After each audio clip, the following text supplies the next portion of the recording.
विरोधी पक्षातील नेत्यांना आमदारांना निधी न देणं हे अत्यंत चुकीचं आहे। अशा पद्धतीचे राजकीय भेदाभेद होणं हे अत्यंत दुर्दैवी आहे। ज्यांनी तत्व आणि सत्व बदलली नाहीत त्यांना निधी मिळत नाही असं दिसून येतंय, असं म्हणत अमोल कोल्हे यांनी सरकारवर टीकास्त्र सोडलंय। निधी हा कुणी कुणाच्या खिशातून देत नाही, तो जनतेच्या टॅक्स स्वरूपातून दिला जात असतो असं देखील ते म्हणाले। अजित पवार यांनी पुन्हा एकदा शरद पवारांना अप्रत्यक्षपणे निवृत्तीचा सल्ला दिलाय। ते नाशिक इथल्या कार्यक्रमात बोलत होते। मी काही लेचापेचा नाही, जी वस्तुस्थिती आहे ती बोलणारा माणूस आहे। तुम्ही जर गेल्या 30-35 वर्षांमधील माझ्या गोष्टी ऐकल्या तर तुम्हालाही वाटेल की आता या लोकांना सुद्धा संधी दिली पाहिजे आणि या 80 ते 85 वर्षाच्या लोकांनी आशीर्वाद देण्याचं किंवा सल्ला देण्याचं काम केलं पाहिजे, एवढीच माझी विनंती आहे, असा अप्रत्यक्ष सल्ला त्यांनी पवार यांना दिलाय। निवडणुका डोळ्यासमोर ठेवून 250 रुपये टोल केला जातोय का, असा सवाल मनसेच्या संदीप देशपांडे यांनी विचारलेला आहे। तसंच हाच टोल पुढील 5 वर्ष तरी ठेवा, अशी मागणी देखील त्यांनी केली आहे। उपमुख्यमंत्री अजित पवार पुणे दौऱ्यावर आहेत। त्यांनी पहाटेपासून कामांचा धडाका लावलाय। सकाळी 6:30 वाजता अजित पवार यांच्याकडून पुणे शहरातील सार्वजनिक बांधकाम विभागाच्या विविध कामांची पाहणी करण्यात आली आहे। मुंबईत महायुतीच्या नेत्यांची आज बैठक होणार आहे। या बैठकीला शिवसेना, राष्ट्रवादी आणि भाजपचे प्रमुख नेते उपस्थित राहतील। या बैठकीमध्ये आगामी निवडणुकांबाबतची रणनीती, प्रचार आणि जागा वाटप आदी मुद्द्यांवर चर्चा होऊ शकते। लोकसभेच्या मिशन 48 साठी मुख्यमंत्री एकनाथ शिंदे यांनी शिवसंकल्प अभियानाची घोषणा केली आहे। पुणे जिल्ह्यातील शिरूर आणि मावळ लोकसभा मतदारसंघातून या अभियानाला उद्यापासून प्रारंभ होणार आहे। शिवसंकल्प अभियानाच्या निमित्तानं मुख्यमंत्री शिंदे यांचे प्रचार मेळावे होणार असून या निमित्तानं लोकसभा निवडणुकीचं रणशिंग फुंकलं जाणार आहे। पाटण तालुक्यातील शिरळ, काजारवाडी आणि ताईचीवाडी येथील ग्रामस्थांनी मंत्री शंभूराज देसाई यांच्या उपस्थितीमध्ये शिवसेनेत प्रवेश केलेला आहे। मुंबईतील त्यांच्या पावनगड निवासस्थानी हा पक्ष प्रवेश झाला।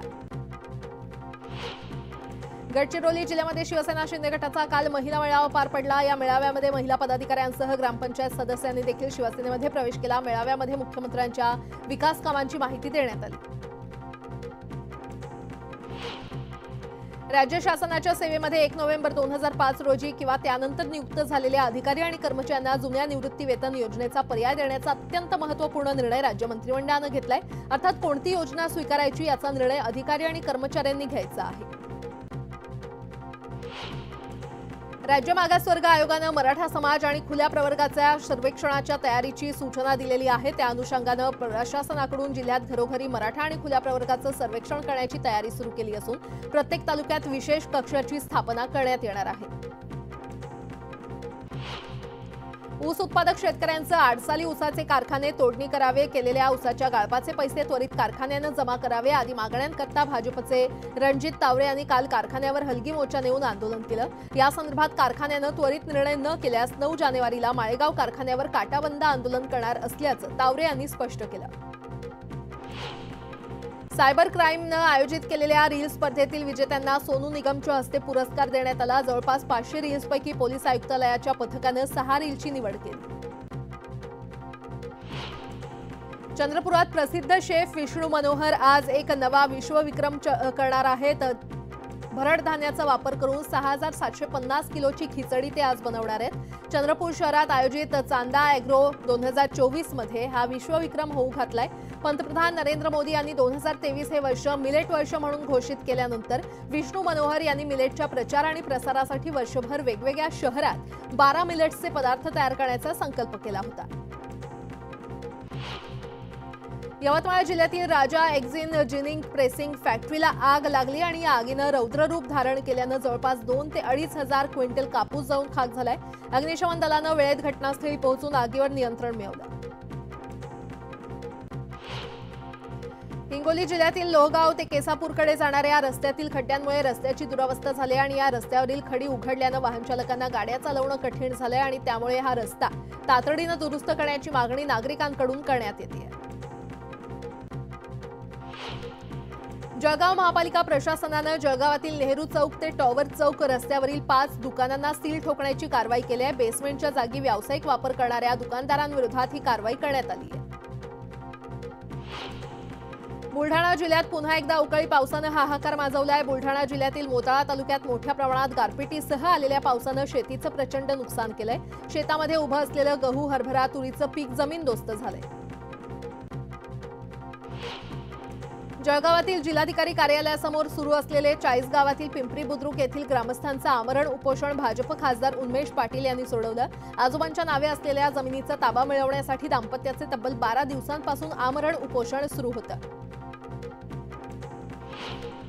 प्रत्येक राज्यकर्त्यानं आणि मंत्र्यांनी बोलताना बंधनं पाळावी। चुकीच्या वर्तनामुळे राजकारणी बदनाम होतात आणि लोकप्रतिनिधी या नात्यानं प्रत्येक गोष्टीचं भान ठेवायला हवं। सत्तारांच्या वक्तव्यानंतर जळगावचे भाजप खासदार उन्मेष पाटील यांनी हे वक्तव्य केलं। दौंडमध्ये नव्यानं उद्घाटन झालेल्या कोनशिलेवर पुण्याचे पालकमंत्री अजित पवार यांचं नाव नसल्यानं राष्ट्रवादी काँग्रेस पक्षाचे कार्यकर्ते आक्रमक झाले। त्यांनी प्रांत कार्यालयाचा ताबा घेतलाय। जोपर्यंत कोनशिलेवर पालकमंत्री अजित पवार यांचं नाव टाकत नाही तोपर्यंत कार्यालय सोडणार नाही अशी भूमिका अजित पवार गटाच्या कार्यकर्त्यांनी घेतली। वाहतूकदारांच्या संपामुळे आवक कमी झाल्यानं भाजीपाल्याचे दर वाढले होते। गुरुवारी पुन्हा आवक वाढल्यामुळे बाजारभाव नियंत्रणात आले असून दर कमी झाल्यामुळे ग्राहकांना दिलासा मिळाला।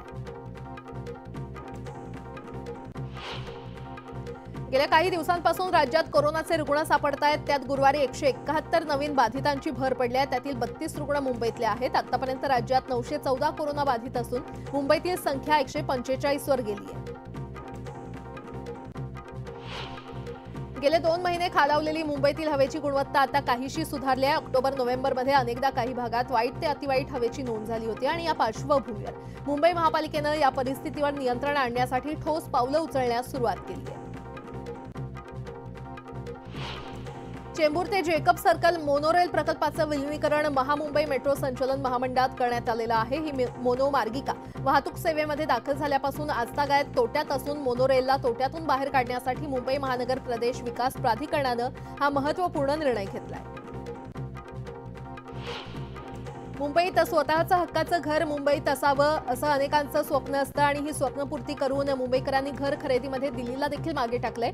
नुकत्याच सरलेल्या 2023च्या वर्षात मुंबई आणि महामुंबई परिसरात एकूण 1,53,870 घरांची विक्री झालेली आहे। पुण्यातील घरांच्या बाजारपेठेमध्ये मागील वर्षात मोठी वाढ नोंदवण्यात आलेली आहे। सरलेल्या 2023 मध्ये 49,266 घरांची विक्री झाली आहे। कार्यालयीन जागांच्या मागणीत देखील मागील वर्षी मोठी वाढ नोंदवण्यात आली आहे। गेल्या 30 दिवसात मध्य रेल्वेनं फुकट्या प्रवाशांवर कारवाईचा बडगा उगारलाय। या कारवाईमध्ये रेल्वेनं फुकट्या प्रवाशांकडून तब्बल 20.49 कोटींचा दंड वसूल केलेला आहे। गेल्या वर्षी विमानांची कमी झालेली संख्या आणि वाढलेली विक्रमी प्रवाशांची संख्या यामुळे विमान प्रवासाच्या तिकिटांचे दर गगनाला भिडले होते। मात्र आता यामध्ये काही प्रमाणात दिलासा मिळणार असून इंडिगो कंपनीनं तिकिटांवर आकारण्यात येणारे इंधन अधिभार शुल्क रद्द करण्याची घोषणा केली आहे आणि त्यामुळे इंडिगो कंपनीच्या विमान तिकिटांचे दर 1,000 रुपयांपर्यंत कमी होणार आहेत। जळगाव जिल्ह्यातील जामनेर तालुक्यात शेंगोळा यात्रा ही हिंदू मुस्लिम एकतेचं प्रतीक मानलं जात असून तुळसाबाई संस्थान आणि हजरत दुमदुम शावली बाबा यांचा यात्रा महोत्सव शेंगोळा यात्रा महोत्सव म्हणून प्रसिद्ध आहे। या यात्रा महोत्सवाला 800 वर्षांची परंपरा असून खानदेशासह विदर्भ आणि मराठवाड्यातून मोठ्या संख्येनं भाविकांची गर्दी इथे होत असते। राज्यात थंडीच्या दिवसातही फारशी थंडी जाणवत नाहीये। त्याउलट पुढील 3 दिवसांमध्ये दक्षिण कोकण, मध्य महाराष्ट्र आणि विदर्भात तुरळक ठिकाणी हलक्या पावसाचा अंदाज वर्तवला जातोय। अहमदनगरमध्ये रस्त्यांच्या कामात भालगाव आणि पंचक्रोशीतील शेतकऱ्यांच्या गेलेल्या जमिनींचा मोबदला बऱ्याच दिवसांपासून रखडलेला आहे आणि प्रशासकीय अधिकारी आणि राजकीय नेत्यांच्या आश्वासनानंतर देखील अनेक वर्ष उलटून गेले तरी देखील पैसे मिळत नसल्यानं शेतकऱ्यांनी हे आंदोलन केलं। हसन मुश्रीफांना लोकसभा लढणार का असा प्रश्न विचारला असला लोकसभेच्या जागेसाठी पक्षानं जबाबदारी दिली तर नक्कीच लढेल। मात्र महायुतीतील तिन्ही पक्ष जो निर्णय घेतील तो शेवटचा असेल असं वक्तव्य हसन मुश्रीफ यांनी केलं। हिंगोलीच्या सिद्धेश्वर धरण परिसरात असलेल्या शासनाच्या मत्स्यबीज उत्पादन केंद्राला घरघर लागली आहे। मराठवाड्यात अग्रेसर राहिलेलं आणि महत्त्वाचं मत्स्यबीज उत्पादन केंद्र मागील काही वर्षांपासून कर्मचारीच नसल्यामुळे आता कसं बसं तग धरू नये आणि दुसरीकडे या केंद्राच्या कार्यालय आणि कर्मचाऱ्यांसाठी बांधलेल्या निवासस्थानांची प्रचंड दुरवस्था झाली आहे। श्रीरामाविषयी आक्षेपार्ह वक्तव्य केल्याप्रकरणी धुळ्यामध्ये शिवसेना शिंदे गटाच्या वतीनं आंदोलन करण्यात आलं। यावेळी धुळे शहरातील शिवतीर्थ चौकात